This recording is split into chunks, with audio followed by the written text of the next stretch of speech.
से जन्म, यानी इस संसार में भगवान ने 84 लाख कपड़े दिए हैं, योनिया, 84 लाख टाइप ऑफ स्पीशीज।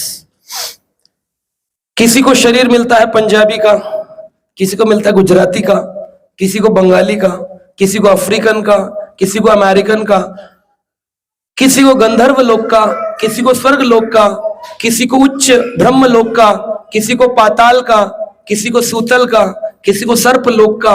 अलग अलग लोक में जीवात्माएं जन्म लेती हैं और किसी किसी को पशु का जन्म मिलता है। 84 लाख में से 80 लाख प्रकार के तो पशु ही हैं। कीट पतंगे, पेड़ पौधे, कृमि आदि ये सब है। 80 लाख प्रकार की योनियों में कैसे जन्म मिलता है? भगवत गीता जी कहती है, कारणम गुण संगो अस्यो सद असद योनि जन्मसु। जैसे गुणों का संग करेंगे वैसा ही योनि आपकी होती है। व्यक्ति पूछता है डेस्टिनी क्या होती है? डेस्टिनी क्या है? डेस्टिनी होती है हमारे आज के किए गए कर्म ही हमारी डेस्टिनी होती है। जब किसी का जन्म होता है तो उसका एक कुंडली बनाई जाती है जिसमें 9 ग्रह और 12 घर होते हैं, एस्ट्रोलॉजिकल चार्ट्स, कुंडली। कई लोग उसको अलग अलग प्रकार से टेवा, कुंडली, ज्योतिष पत्री, कई लोग कुछ कुछ नाम से बोलते हैं, परंतु 9 ग्रह 12 घर। जब किसी जीवात्मा का जन्म किसी के घर में होता है, उसी काल में, उसी पल 9 ग्रहों की गणना इस प्रकार से ब्रह्मा जी एडजस्ट करते हैं उस जीवात्मा का। तो वो कैसे होता है? उसके पूर्व जन्म के किए गए कर्म, उसके पूर्व जन्म में जिए गए गुण, उन सब के आधार पर उसका मार्किंग होती है। जैसे पूरे साल बच्चे ने क्लास में पढ़ाई नहीं करी हो तो बोर्ड के पेपर में उसको बोर्ड के 80 नंबर तो मिलेंगे, 20 नंबर इंटरनल असेसमेंट। तो ऐसे ही कुछ अंक कर्म के होते हैं, कुछ अंक गुणों के होते हैं, कुछ अंक विचारों के होते हैं, कुछ अंक परिस्थिति के होते हैं। खाली एक परिस्थिति पर जन्म नहीं मिलता। व्यक्ति बोले हम मथुरा जाकर शरीर छोड़ देंगे, काशी जाकर मर जाएंगे तो मुक्त नहीं होंगे। मैं कहता हूं नहीं होंगे, नहीं होंगे। क्यों नहीं होंगे? अरे शिव जी क्या किसी पापी तापी को उद्धार कर देंगे? क्या करेंगे? मुक्ति का मतलब क्या? उनकी मुक्ति का मतलब है काशी में जाके जो मरेगा वो नरक नहीं जाएगा, नरक नहीं जाएगा, क्योंकि उसके कान में काशी विश्वनाथ शिव जी ने बोल दिया राम। भगवान का नाम श्रवण करने मात्र से उसका नरक बच गया। किसी ने मुंह में तुलसी डाल दी मरते वक्त, किसी ने गंगा जल डाल दिया, नरक बच गया। लेकिन क्या जन्म बच गया? जन्म अपने आप में एक बहुत बड़ा कष्ट है। हमारे एक आचार्य कहते हैं, अगर मान लो आपको किसी कारणवश जेल में जाना पड़े तो उस जेल में जाने पर आप लड्डू बांटते हैं। मैं पिछले साल 2023 में आज 1 सितंबर को जेल में आया था, मिठाई। हेलो, हम ना सेलिब्रेशन कर रहे हैं जेल में जाने का, हमारे पापा गए थे जेल। We never celebrate. पर जब हम इस दुखालय संसार में आए हैं प्रभु के घर से, कहते हैं हम आए हैं ऊपर वाले के घर से, सब वहीं जाएंगे, वहीं से आए हैं। इतनी सी बात लॉजिकल नहीं समझ पा रहे लोग, इतनी ज्यादा उनकी आच्छादित बुद्धि है, इतनी सिंपल सी बात नहीं समझ पा रहे कि अगर इस जगत में आए हो तो ये जगत क्या है? ये अपने आप में एक जेल है। इस जेल के अंदर क्या होता है? दंड मिलते हैं ताकि हम सुधर जाएं। दंड मिल रहे हैं, तकलीफें आ रही हैं, दुख आ रहे हैं। ऊपर आप मेकअप कर लोगे ना, दिल का क्या करोगे? प्लास्टिक स्माइल के साथ दुनिया घूम रही है। एयर होस्टेस होती है, good morning sir, welcome sir. 1 घंटे फ्लाइट लेट हो जाए उसका स्माइल अंदर चला जाता है, 2 घंटे लेट हो जाए उसको क्रोध आ जाता है, 4 घंटे बाद वो अटेंडेंट भाग जाते हैं वहां से, है ना।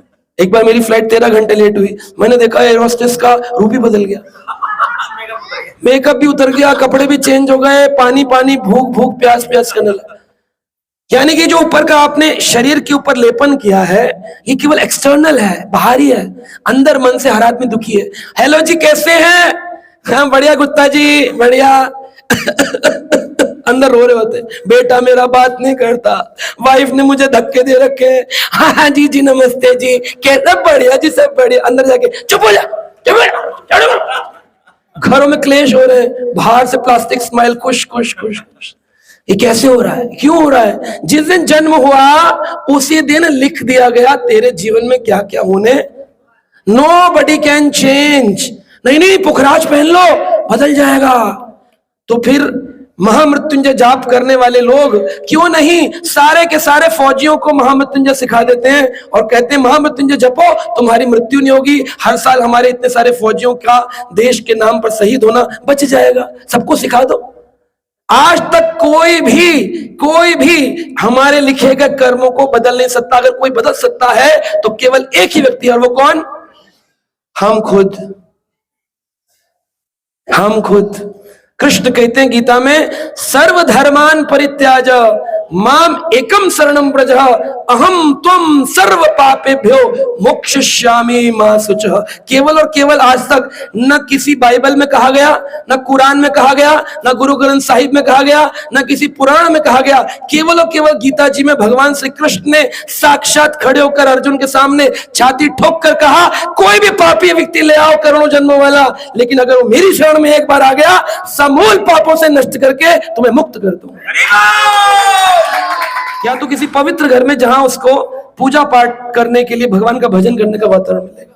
श्रील प्रभुपाद जी लिखते हैं, इसके ऊपर अगर किसी ने अपनी भक्ति 80% कर ली हो, 80% में स्कोर आता है ना बोर्ड में, अच्छा स्कोर है, 80% भक्ति कर ली हो, फिर शरीर छोड़ दे, 100 तो हुई नहीं, 100 पर गोलोक जाएगा, भगवान के वैकुंठ जाएगा। 80% पर शरीर छोड़ दिया तो क्या होगा? बोले तीनों गुणों से परे जो परिवार होगा ना, जिसमें माँ पिता, परिवार में दादा दादी, सब क्या करते होंगे? हरे कृष्णा कृष्ण कृष्ण हरे हरे, हरे राम। तो श्रील प्रभुपाद कहते हैं, जैसे मैं, अपना उदाहरण देते हैं, जैसे मेरे पिताजी गौरमोहन डे ने बचपन में ही मुझे सब कुछ सिखाया। माता पिता का कर्तव्य है बच्चों को मारे पीटे नहीं। अगर बच्चे को मारते पीटते हैं, माँ बाप सोचते हैं ये तो हमारा है, मारेंगे नहीं तो सुधरेगा कैसे। उनको ये नहीं पता हर कर्म की प्रतिक्रिया माता पिता को भुगतनी पड़ती है। ध्रुव महाराज को अपने माता पिता के द्वारा तिरस्कृत होने पर अंत काल में जब वो भक्त बने, उनको जंगल की आग में जलकर मरना पड़ा। तो उन्होंने देवताओं से पूछा, आखिर कारण क्या है? बोले क्योंकि तुमने एक भक्त के प्रति अपराध किया। बोले वो तो मेरा बेटा था। बोले बेटा होगा किसी और का, तुम्हारा होगा या जो भी होगा, लेकिन हमारे लिए तो भक्त है। आपका बच्चा अगर आगे जाके भक्त बन गया तो आप फंस जाओगे। इसलिए मारने से पहले सोच लो कहीं वो आगे जाने वाला सन्यासी ना हो, आगे जाकर के कोई बहुत बड़ा भगवान का भक्त ना बनने वाला हो। आपको नहीं पता, सब श्रीमताम घर के लोग यहाँ बैठे हैं, है ना, सबके 2-3 करोड़ कोई फ्लैट है। तो श्रीमताम जो लोग हैं उनके घर में जो बच्चे आ रहे हैं, भगवान कह रहे हैं गीता में 6ठे अध्याय में, श्रीमताम यानी श्री पैसे वाले के घर में आएगा। कौन? वह आत्मा जिसका भजन रह गया था पिछले जन्म में, उसको पूरा करने आ रहा है ताकि उसको नौकरी की टेंशन ना हो। अब यहाँ पर श्रीमताम घर वाला भी लगा हुआ है, चल बिजनेस कर, 100 करोड़ तो बना, 200 करोड़ तो बना, गाड़ी तो खरीद, बंगला तो बना। भगवान पाप देंगे उस व्यक्ति को। लिखा है गीता के 6ठे अध्याय में, पढ़ लो जाके। मैं एक भी चीज इधर उधर नहीं बोलता हूँ गीता से। शुचि नाम पवित्र घर में आया है, भक्तों के घर में, आपके घरों में आए जो भक्त हैं यहाँ पर। क्या आपका कर्तव्य है कि मारो पीटो बच्चे को? उसको फैसिलिटेट करना, सपोर्ट करना है ताकि उसका भजन पूर्ण करके उसकी वो पूर्ण यात्रा पूरी हो जाए। श्रील प्रभुपाद कहते हैं, तीनों गुणों से परे अगर भजन का स्थिति हो, अगर 80% भजन पहुंच गया हो, तो बोलते मेरे जैसे मैं अपने गौरमोहन डे के घर में जन्म लिया और मेरे गुरु महाराज यानी श्रील भक्ति विनोद ठाकुर के पुत्र भक्ति सिद्धांत सरस्वती घर में ही भजन की, ये तीनों गुणों से परे माता पिता मिलना, ये पिछले जन्म की भक्ति का कारण है। अगर पिछले जन्म में की होगी तो इस जन्म में ऐसा घर मिलेगा कि ऑटोमेटिकली भक्ति का वातावरण मिलेगा। कई व्यक्ति बोलते हैं हम करना तो चाहते हैं लेकिन हमारे वातावरण अच्छा नहीं है, एनवायरमेंट अच्छा नहीं है। आपके कर्मों का है destiny, you create your destiny by yourself. आपने पूर्व जन्म में जो कर्म किए उससे आज की परिस्थिति उत्पन्न हुई है, और जो आज कर्म कर रहे हो उससे आप कल की परिस्थिति बना रहे हो। आज भी भजन नहीं करोगे, आज भी वही करते रहोगे नाच गाना, तो अगले जन्म में वैसे बन जाओगे। बंजारे बनकर जन्म होगा, रोड पर नाचते रहो, गाते रहो, डीजे वाले बाबू गाना बजा दे, वैसा गाना बजाएगा, भगवान की पूरा जीवन गाना ही गाते रहेंगे, कुछ काम ही नहीं होगा। हम ही समझ नहीं पाते, हमें हो सकता है हास्य लगे, हास्यप्रद लगे, लेकिन इतनी सच्चाई है, गहरी सच्चाई है, इसको जितनी जल्दी आप पढ़ लेंगे। Bhagavad Gita is a manual of life, जीवन का मैनुअल है, साधारण नहीं है। हाँ इनके यहाँ ये लिखा है, हमारे यहाँ ये लिखा है, सब में वही लिखा है। मैं प्रूफ करके दिखा सकता हूं, कोई भी ग्रंथ लिखा लाओ, उठा लाओ संसार का, सब में ये लिखा है। अभी मैं किसी से मिला जन्माष्टमी में, उनको मैं समझा रहा था, पहले तो वो थोड़ा अपोजिट थे, जब मैं बताने लगा तो वो मेरे फेवर में आ गए। बोले हाँ जी हमारे गुरु ग्रंथ साहिब में भी लिखा है। बोलने लगे, बोले हाँ ये बात तो लिखी है, भजन करना चाहिए, एक तू सच्चा एक तेरा नाम सच्चा, ये लिखा है। लेकिन वो एक दूध अच्छा तेरा नाम सच्चा, मैं अच्छा बच्चा, ये नहीं है। अरे तेरा नाम सच्चा, कौन सा नाम? हरे Krishna Krishna Krishna.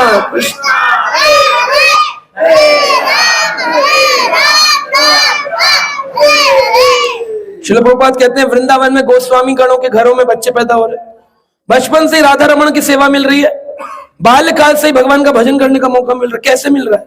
It's not so easy, हर व्यक्ति की समझ में भी नहीं आएगा। जैसे मैथमेटिक्स सबकी समझ में नहीं आता, लोग 10th के बाद छोड़ देते, कह रहे अरे हमें समझ ही नहीं आ रहा, हमारी बुद्धि में नहीं आ रहा। तो भगवत गीता और भगवान का ज्ञान it is not for everyone. Do not think कि जितने लोग बैठे सब समझ जाएंगे एक ही बार में। गणित आया समझ में, वो तो भौतिक ज्ञान है, सबकी समझ में वो नहीं आया। इंजीनियरिंग आई सबकी समझ में, तो ये कैसे आ जाएगा समझ में?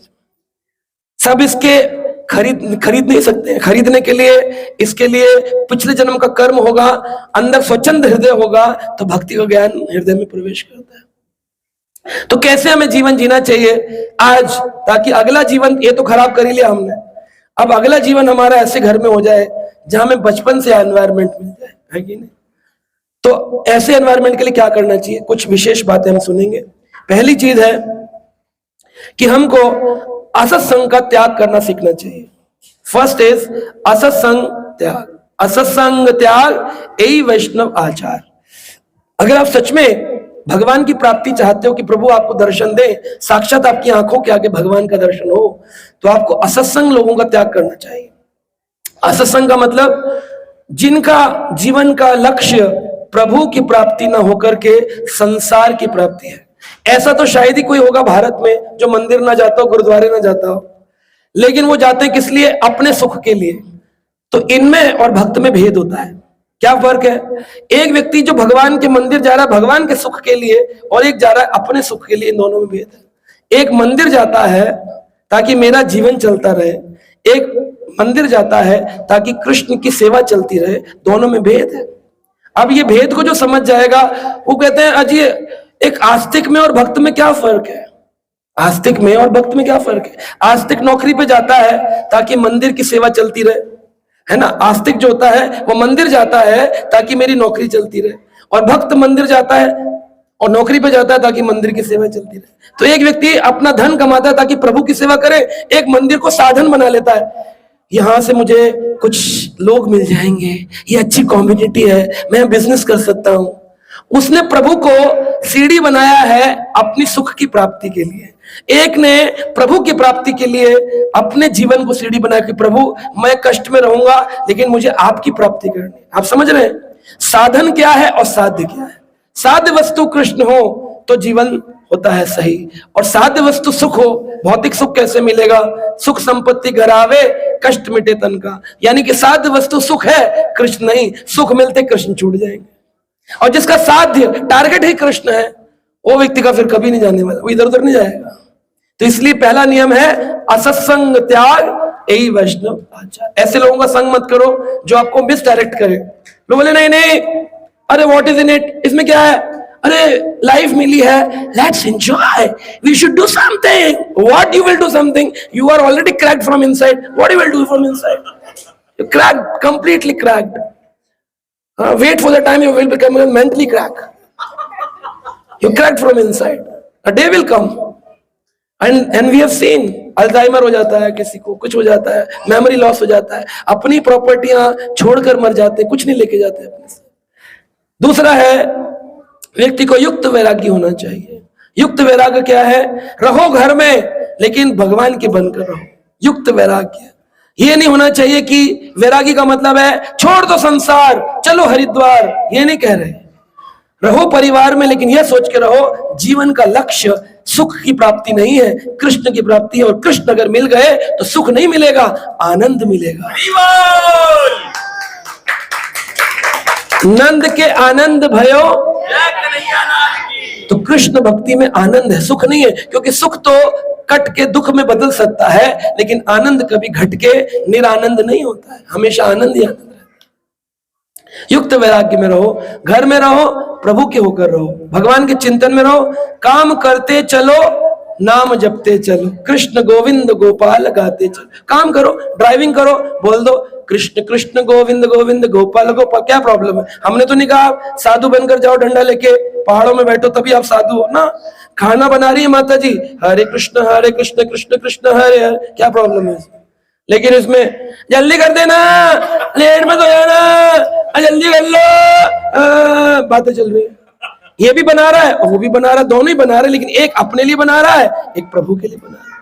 नाम जपते चलो, काम करते चलो, कृष्ण गोविंद गोपाल। तीसरा नियम है, भजन इस प्रकार से करो स्थाई भाव की प्राप्ति हो। स्थाई भाव मतलब एक मानसिक स्थिरता होनी चाहिए। मन अगर विचलित है भक्त का भी, तो वह भक्त नहीं है। अगर आपके मन में विचलता है, संसारी व्यक्ति तो विचलित है ही है, लेकिन आपने अपने कोई पूजा पकड़ लो, आप, मैं कहता हूं कोई भी पद्धति पकड़ लो, अगर आपका मन स्थायी भाव को प्राप्त नहीं हुआ है, तो इसका मतलब आपने अभी तक जो भी किया श्रम एवं केवल अपने समय को बर्बाद किया। आपको स्थायी भाव की प्राप्ति होनी चाहिए कि मैं बैठूं और आनंद, हरे कृष्ण 5 मिनट बैठूं और समाधिस्थ हो जाऊं, भगवान में लग जाऊं। लोग बैठ प्रजल्पा कर रहे हैं, खा रहे पी रहे, नाच रहे, कह रहे हैं यहाँ अच्छा नहीं लग रहा, कोई बात नहीं, उनको रहने दो, आंख ऐसी करो, बैठो कृष्ण ध्यान में और कनेक्ट हो गए, और स्थायी भाव है, कोई विचलता नहीं। कोई गाली दे रहा है, हरे कृष्ण हरे कृष्ण हरे कृष्ण, उसको बेचैनी नहीं होती। यहां पर लोगों को बिना बात के लिए कोई देख भी ले, देख के सर है, देख के सर है। किसी ने हॉर्न बजा दी गाड़ी का, टी टी, कैसे बजा दिया, गाड़ी साइड में लगाओ, लड़ाई करते रहते। सारे लोग विचलित हैं संसार में, आंखों में जलन, दिल में एक तूफान सा क्यों है, इस शहर में हर शख्स परेशान सा क्यों है। ये गाकर कवि चले गए, लेकिन फिर भी परेशानी गई नहीं लोगों की। आप सोचोगे योगा करने से चली जाएगी, कमर सीधी हो सकती है, लेकिन मन की स्थिरता नहीं आएगी। हमारे बीच में डॉक्टर साहब बैठे हैं, डॉक्टर रामानाथ स्वामी की रिसर्च पेपर में आपको दिखा सकता हूं, मैं भी एक साइंटिस्ट हूं। वहां पर लिखा है कि केवल और केवल इस संसार में मंत्र में एक ऐसी शक्ति है जो आपके मन को नियंत्रित कर सकता है, अन्यथा इतनी शक्ति किसी भी प्रक्रिया में नहीं है जितनी मंत्र में है। मनः त्रायते इति मंत्र, जो मन को तार दे। तो भगवान का मंत्र पकड़े, और उस मंत्र की इच्छा क्या होनी चाहिए, स्थायी भाव की प्राप्ति, विचलता ना हो।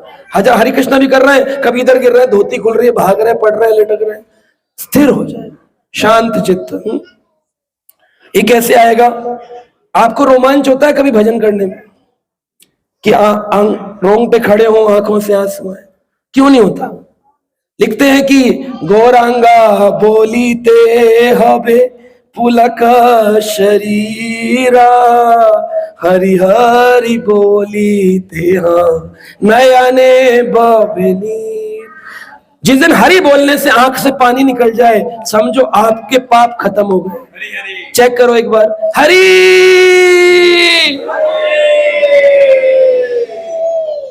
पसीना तो आया, पानी नहीं आया। आया किसी का है? इसका मतलब अभी पूर्व जन्मों के बहुत पाप हैं, ये समझ लेना। रोमांच न होने का कारण क्या है? भजन ने अभी पूर्व जन्म के संचित कर्मों को जलाया नहीं है, अभी बाकी है। जिस दिन संचित कर्मों का विनाश हो जाएगा, आपको रोमांच होने लगे। गौरांगो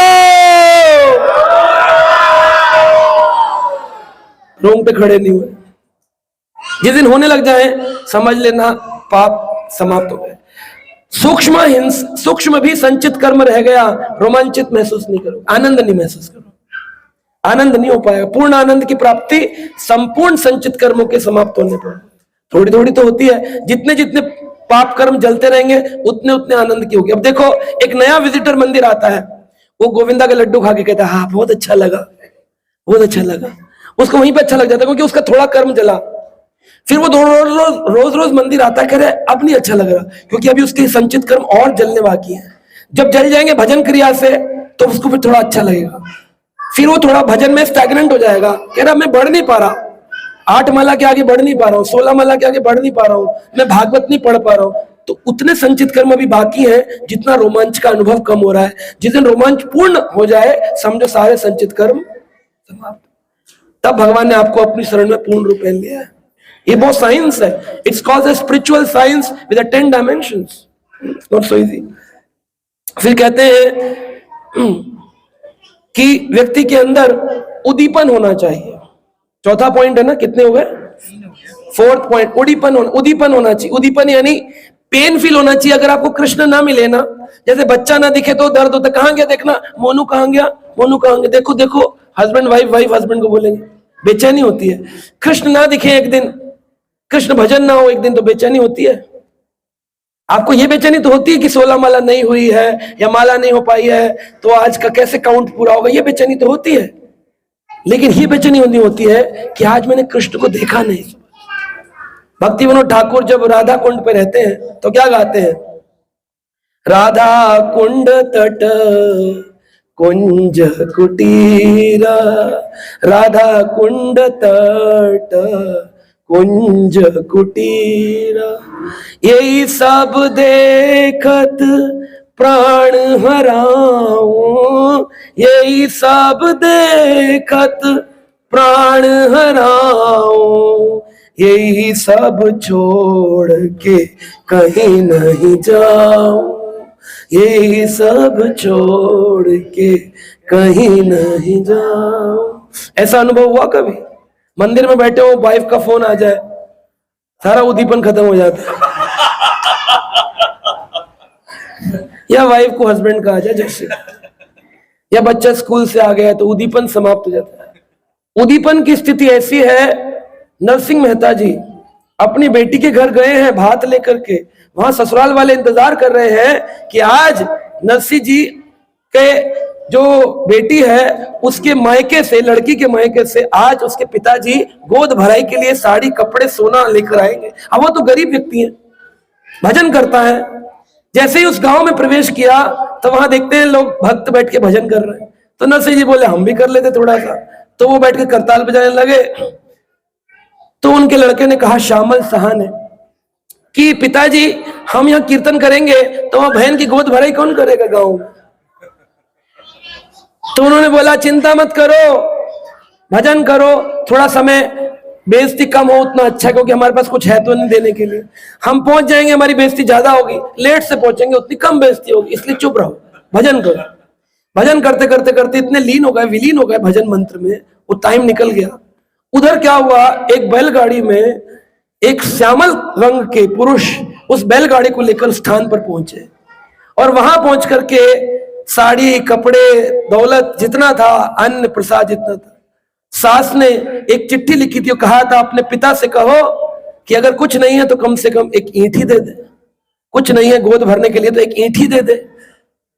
तो उनके पिताजी बोले हाँ तुम्हारी सास ने जो ईंट मंगाई थी वो ईंट भी है। खोला तो क्या निकली? सोने की ईंट, गोल्डन ईंट, इतनी बड़ी ब्रिक गोल्ड की, उस जमाने में 500 साल पहले गुजरात के पोरबंदर। अब ये देखिए नरसिंह जी वहां पर कीर्तन कर रहे हैं और यहां पर उनको सोने की ईंट मिल रही है सास को। गांव वाले कहा इतने पैसे वाले हैं, सोने की ईंट का अहंकार दिखा रहे हैं, तो हमको भी तो कुछ गिफ्ट दे। तो आकाश से सोने के सिक्कों की बारिश हो रही है। पूरे गांव ने अपनी आंखों से इस चीज को रजिस्टर किया कि हमने स्वयं अपनी आंखों, आज भी उस गांव में जाओ, कहते हैं हमारे पूर्वज बताते हैं हमारे गांव में सोने के सिक्कों की बारिश हुई है, सोने के सिक्के की बारिश। और श्यामल साहब वापिस जा रहे हैं तो पता चलता है, वहां जाकर कहते हैं कि पिताजी पिताजी भजन में रात हो गई है, चलिए चलिए बहन की गोद भराई करने जाना है। तो कहते हैं हाँ चलो, चलने लगते हैं। तो इतने में गांव वाले कहते हैं अरे नरसिंह जी क्यों नाटक करते हैं, आप तो गोद भराई करके गए हैं, इतनी सुंदर सोने के सिक्के, मतलब राजा महाराजा वो काम नहीं कर सकते जो आपने कर दिया। तो नरसिंह जी कहते हैं अच्छा ठाकुर जी अपना काम कर गए। कृष्ण कहते तू मेरे नाम में, मैं तेरे नाम में। हरि बोल। अब दुनिया अपने काम करती रहती है तो भगवान कहते तुम अपना ही कर रहे हो तो मेरी जरूरत ही नहीं है, जरूरत ही नहीं है, यू डोंट नीड मी। अगर तुम्हें मेरी जरूरत हो तो तुम्हें मेरा नाम लेना है। कहते हैं हम करते वो हैं जो हम चाहते हैं और होता वो है जो प्रभु चाहता है। तो हमें करना वो चाहिए जो प्रभु चाहता है। प्रभु कहते फिर होगा वो जो तुम चाहते हो। तो उडीपन होना चाहिए, पेन होना चाहिए। आज भजन नहीं हुआ, ग्रस्त जीवन में 5 मिनट करताल निकालकर भजन करने में जाता क्या है? इतना लैपटॉप, कंप्यूटर, पाम टॉप चला रहे हैं हम लोग, सब लोग स्क्रॉल कर रहे हैं, इंस्टाग्राम, फेसबुक, रील देख रहे हैं, शॉर्ट्स देख रहे हैं, इतनी उंगलियां घिस दी हैं, यहां पर छपकर फेसबुक स्क्रीन पर आ गया हमारी, हाँ, उंगली के निशान मोबाइल स्क्रीन पर आ गए। फिर भी हम 5 मिनट करताल बजा के ये नहीं बोल सकते इसमें पैसा लग जाएगा, अहंकार नष्ट हो जाएगा। नहीं नहीं, हम लोग नहीं फॉलो करते ना जी, हम नहीं करते ना जी। मत करो, रहो इसी संसार में और वापस आते रहो, दुख भोगते रहो। तुम निकलना ही नहीं चाहते हो तो प्रभु भी चाहे तो निकाल नहीं सकता है। तुम निकलना ही नहीं चाहते हो। आप किए दुख होत है, कृष्ण किए सुख होए। अगर तुम कृष्ण के सहारे रहो तो तुम्हारे जीवन में सुख ही सुख। लेकिन तुम कहते क्या हो, मैं करूंगा, स्वयं करूंगा। तो स्वयं नहीं करना है, भगवान की शरणागति, उदीपन भाव जागृत करो। पेन होना चाहिए, आज कुछ किया नहीं कृष्ण के लिए, सुबह से एक व्यक्ति को बोला नहीं भगवान के बारे में, कुछ तो बोल दूं, कम से कम हरे कृष्णा राम राम तो कह दूं, इतना तो कर दूं। तो ये उदीपन का भाव आना चाहिए। जगदानंद पंडित चैतन्य चरितामृत में कहते हैं, भगवान के प्रेम रहित जीव एक ऐसा मटमैला कुत्ता है जो कि कीचड़ में रहता है, जिसमें प्रेम नहीं है ठाकुर जी। और दुम तो हिलाता है भगवान के आगे, जब मालिक आता है तो कुत्ता दुम तो हिलाता है, लेकिन उसको मालिक गले नहीं लगाता। क्यों?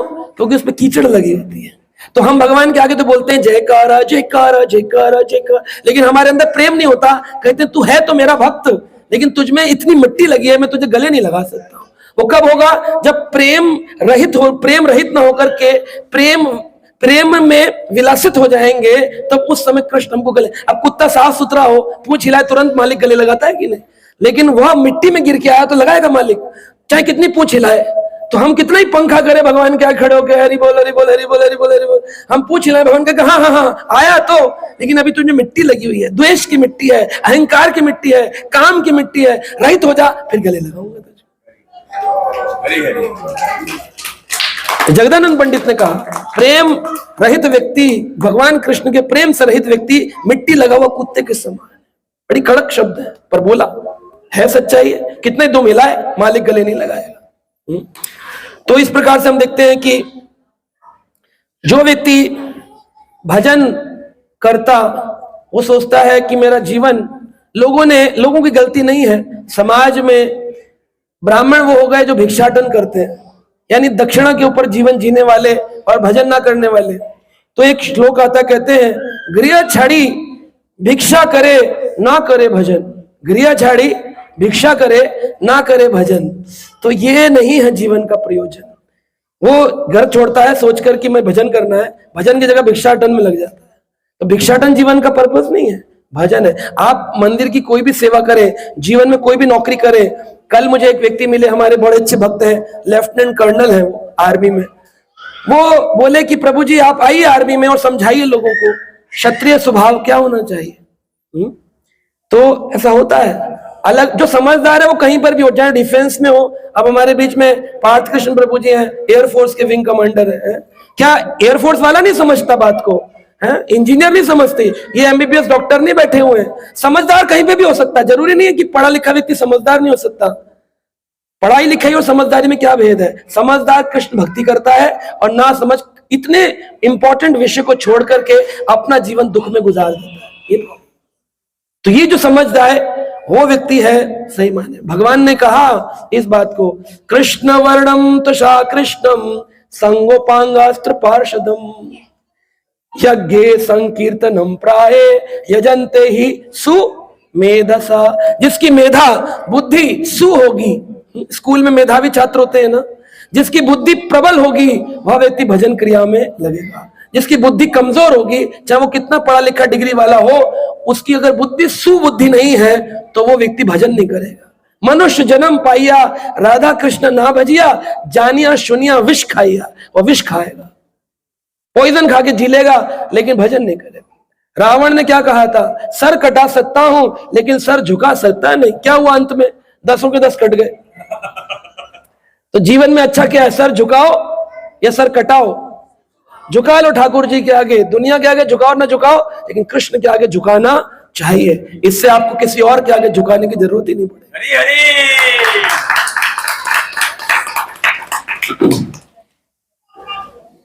निर्माल्य अन्न, भगवान का केवल प्रसाद खाओ। कोई आए अन्य अन्य अन्य, उसका प्रसाद नहीं खाना चाहिए, केवल और केवल भगवान का प्रसाद खाना चाहिए। संसारी प्रसाद को, संसारी चीजों को जितनी जल्दी त्यागेंगे उतना अच्छा है। कर्म कांड के इन्विटेशंस आए, उनसे अपने को दूर रखना चाहिए। क्या ये जी हमारे यहाँ ये हो रहा है, हमारे यहाँ बलि पूजा हो रही है, हमारी ये पूजा हो रही है, जितना अपने आप को कर्म कांड से दूर रखें। कर्म कांड केवल विषय भांड या विषय का भांड है, जिसमें विषय की प्राप्ति में एक लोलुप जीव केवल विष की भोग की कामना में भगवान के साथ में हाथ जोड़कर बैठ जाता है। धुआं करिए पंडित जी, विषय भोग पूरा हो मेरा, जल्दी विषय भोग पूरा हो। इस विषय व्यक्ति का संग करने से आपकी भी भजन कच्चा हो जाएगा। तो उन लोगों को दूर से बोल दो हरे कृष्ण हरे कृष्ण। ऐसे कर्म कांड के चीजों को छोड़ देना चाहिए। एक बार की एक बात है, एक बहुत बड़े संत हुए हैं वृंदावन में। आप लोग अभी गोवर्धन गए थे, तब आपने देखा था, हमने दिखाया भी था आपको, कुंभन दास जी का खेत देख याद है आपको? तो कुंभन दास जी जो थे वह वृंदावन के गोवर्धन की तलेटी में रहते थे। वो बड़ा अच्छा भजन करते थे। तो पुष्टि मार्ग के प्रवर्तक आचार्य थे, और कुंभन दास जी को अकबर ने आगरा बुलाया। बोले आगरा आइए, हमने सुना है कि आप बड़ा अच्छा भजन गाते हैं। अब वो रीझते थे किसके लिए? ठाकुर जी को रिझाने के लिए भजन गाते थे। तो उन्हीं का एक परंपरा में हरिदास, स्वामी हरिदास के एक शिष्य थे, इनका नाम था तानसेन। तो अकबर के दरबार में तानसेन बड़े सुंदर सुंदर भजन गाया करता था। तो तानसेन के राग ऐसे थे कि सुदीप्त दीप जो है, सोया हुआ दीप, वह दीप्तिमान उठता था। अगर मेघ मल्हार गा देता था तो बारिश के बूंदे टपकने लग जाती थी। तो इस प्रकार के राग थे कि वो आकाश मार्ग से होते हुए ध्वनियां प्रवेश कर जाती थी। राग में इतनी शक्ति, सोचो मंत्र में कितनी शक्ति होगी। प्रभुपाद जी कहते थे आपके मंत्र प्रवेश कर जाएंगे उस मार्ग में, आकाश मार्ग में होते हुए ठाकुर जी के गोलोक वृंदावन वैकुंठ तक पहुंच जाएंगे। ये मंत्र की शक्ति है।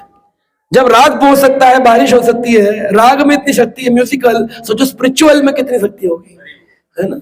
तो आध्यात्मिक मंत्र में बहुत शक्ति है। तो इस प्रकार पुष्टि मार के उनको बुलाया। तो बोले कि आप आइए, अकबर के सैनिक आए। उन्होंने मना कर दिया, कह रहे हम नहीं जाएंगे। कहा क्यों नहीं जाएंगे? तो उन्होंने कहा कि कृष्ण भक्ति के आगे मुझे राज भक्ति मंजूर नहीं है। मेरा जीवन कृष्ण भक्ति है, राज भक्ति नहीं, राज भक्ति नहीं। हमें कोई इन्विटेशन है बड़े आदमी का, हम क्या करेंगे? फट से तैयार होकर के पहुंच जाए, अरे आपने बुलाया मुझको, मैं आ गया।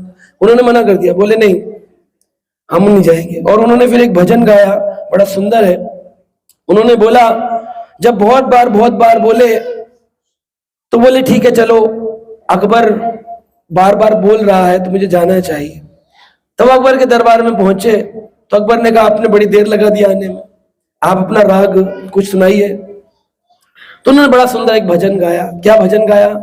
जबकि वो भजन उन्होंने प्रेम से नहीं गाया, खींच के गाया। अकबर कह रहा कोई डंडा मार के बोले भजन करो तो कोई भजन होता है? भजन तो हृदय से स्फुरित होना चाहिए। तो बोल अकबर कह रहा सुनाइए सुनाइए, हमने सुना है आप तानसेन से अच्छा गाते हैं, सुनाइए सुनाइए। तो कुंभन दास जी गा रहे हैं। क्या भजन गाया? वो कहते हैं, संतन को कहा सीकरी सो काम। क्या कहा? संतन को कहा सीकरी सो काम, आवत जात पनैया टूटे बिसर जाए हरि नाम। आवत जात पनैया टूटे बिसर जाए। तो अकबर को समझ नहीं आया। फिर आगे उन्होंने एक शब्द कहा, जिनका मुख देखे दुख उपजे, जिनका मुख देखे तिनको करन परी प्रणाम। जिनका मुख देखत दुख उपजे, उनको करन पड़ी प्रणाम। संतन को कहा सीकरी सुकाम। उन्होंने अपना भजन गाया। अकबर कह रहा बहुत अच्छा गाया। तानसेन तुम तो इतना अच्छा नहीं गाते हो। तानसेन तो समझ रहे थे, हिंदू थे, वो समझा नहीं। वो कहना क्या चाहते थे? संत व्यक्ति को सीकरी से, पैसे वाले से क्या लेना देना। संतन को कहा सीकरी सो काम, आवत जावत पनैया टूटे, पनैया यानी चप्पलें घिस गई, आते जाते चप्पल भी टूट गई हमारी।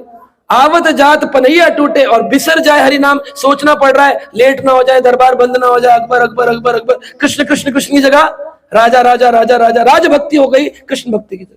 बोले पनैया टूटे बिसर जाए हरि नाम, नहीं नहीं, संतन को कहा सीकरी सो काम। जिनका मुख देखे दुख उपजे, जिनको देखकर ही दुख हो रहा है कि कैसा विषय राजा है, ये वृंदावन नहीं आ सकता, हमको बुला रहा है तुम आओ हमारे दरबार में, कैसा विषय है, कैसा ग्रसित है संसार के अंदर। अरे है दिन का मुख देखा तो दुख उपजे, उनको करना पड़ी प्रणाम, उनको कहना पड़ा जय हो अकबर, इससे बड़ा और दुख क्या होगा जीवन। संतन को कहा सीकरी से। तो उन्होंने कहा बड़ा अच्छा गाया। तानसेन बोले ये तो उसने खींच के गाया है।